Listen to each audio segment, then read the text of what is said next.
Well, YouTube, won't be much longer. I suspect in 2 weeks we will know what the ban list it will be for September 2011. And yeah, I will be really surprised if Hyper Library does not get banned or hit in some manner, because that is by far one of the craziest cards ever.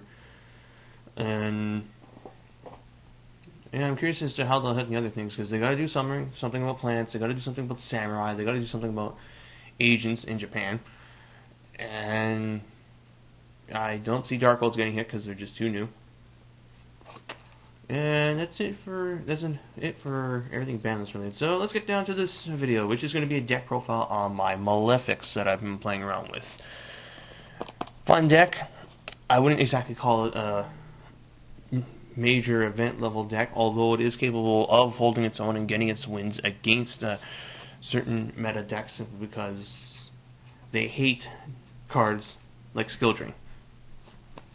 But first, the deck list, and then I will show you guys tricks and combos. So, 3 Malefic Cyber Dragon, 3 Malefic Stardust Dragon, 3 Fusilier Dragon, the dual mode beast, 3 Mechlord Emperor Weisel, 3 Zeradas Herald of Heaven, 3 the Sanctuary in the Sky, 2 Pot of Duality, and an Allure of Darkness. This will be a 3rd Pot of Duality when the reprint comes out.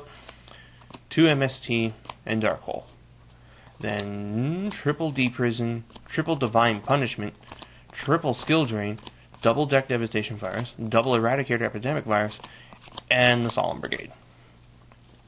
And the extra deck contains 3 Stardust Dragon, 3 Malefic Dragon, 3 Cyber End Dragon, a number 39 Utopia, and that's really all that's needed. Although, if you're going to play this deck on Dueling Network, I'd highly recommend throwing in some extra level 10 synchros and level 10 and level 8 synchro monsters as well, so that when people play extra gate on you, you don't have to lose your only Cyber End and Stardust Dragons, because extra gate hurts. So yeah, I'll just cut out of here and put the cards out on the mat and go over stuff.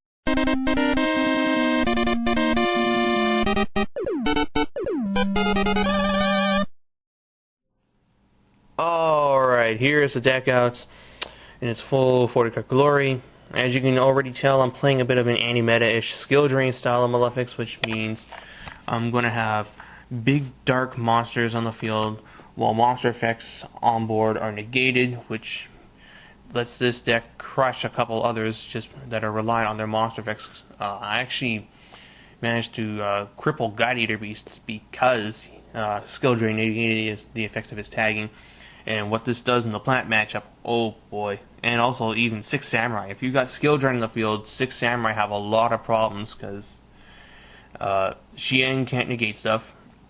Kizan doesn't get his attack boost. Kageki, he doesn't get his attack boost. And Nishi doesn't even get the pop stuff. They have to rely on Colossal Fighter and Scrap Dragon to serve as any means of getting around your guys. So yeah, fun stuff. Without skill drain, these guys still have interesting effects. Malefic Stardust prevents your field spell cards from being destroyed. Weisel can negate a spell card once per turn, and he can also absorb synchro monsters once per turn. You can summon this guy from your hand when a monster you control is destroyed and sent to the graveyard. They just have to hit the field and die, that's all. So if you say summon Zeradas or a Malefic monster without the Sanctuary in the Sky on the board and they die because of their effect, Weisel can then be summoned. And of course, people will play monster removal on your guys to get rid of them, because they don't want to deal with an easily summoned 4,000 attack beatstick like Malefic Cyber End. So he will draw out the Dark Holes, he will draw out the Mirror Forces, he'll draw out the Torrential Tributes. And when that happens, you can drop Weisel and go from there. These guys also draw out all kinds of monster removal because of the fact they're big beaters. So if, say, they try and master the Dark Hole your field of Fusilier Dragon and Malefic Cyber End, you can pop them off for virus cards, because all these guys have over 2,500 attack and higher, allowing you to use them for any virus card. And as I mentioned with Pandemic Dragon, these cards are really powerful at this point in the game.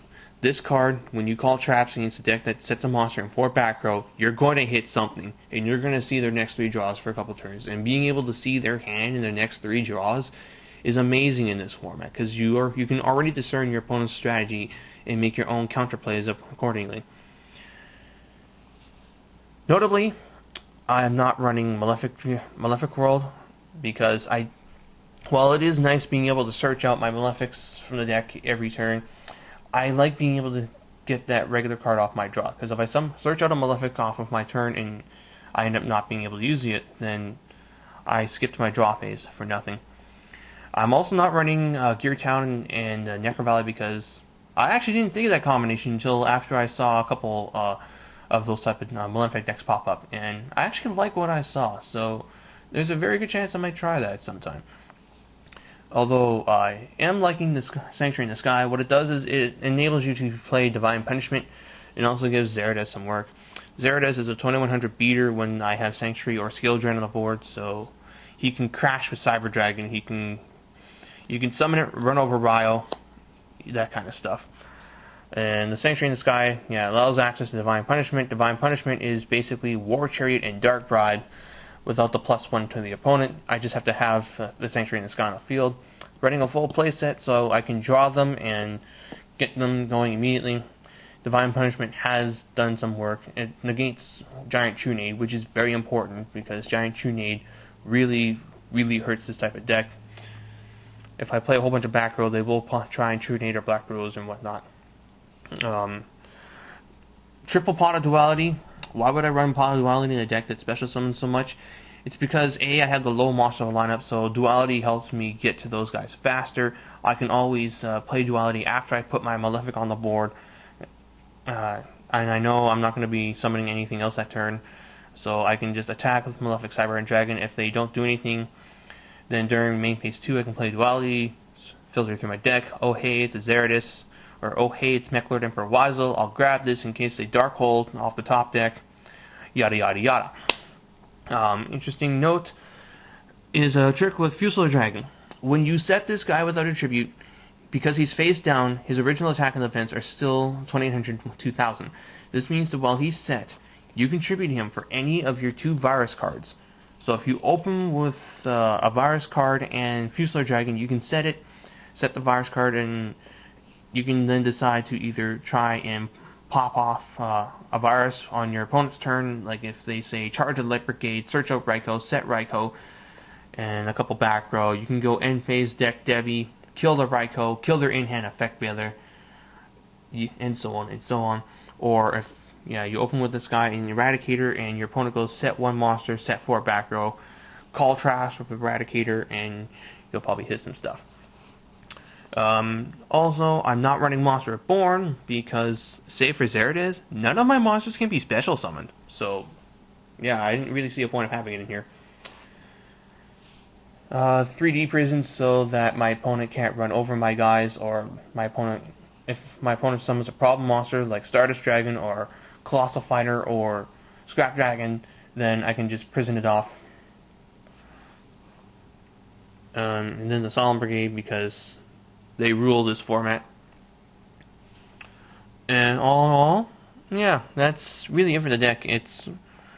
When it gets going, it's pretty nice. Admittedly, there are times where I'll have bad hands where I'll draw nothing but spells and traps and not a single monster, or I'll draw all my Malefic monsters in a row but not draw a single field spell. Or I draw Weisel and Zeratis and I have no field spell. So there are some consistency issues I do need to work out with this. But I am liking where this deck is going. I will try out those other ones. So I will try out the 3 Gear Town, 2 Necro Valley skill drain type build.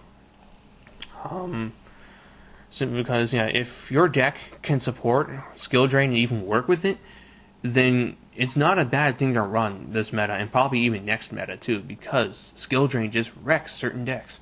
It really does. And yeah, that's all I gotta say. So thank you guys for watching, and until the next time, take care.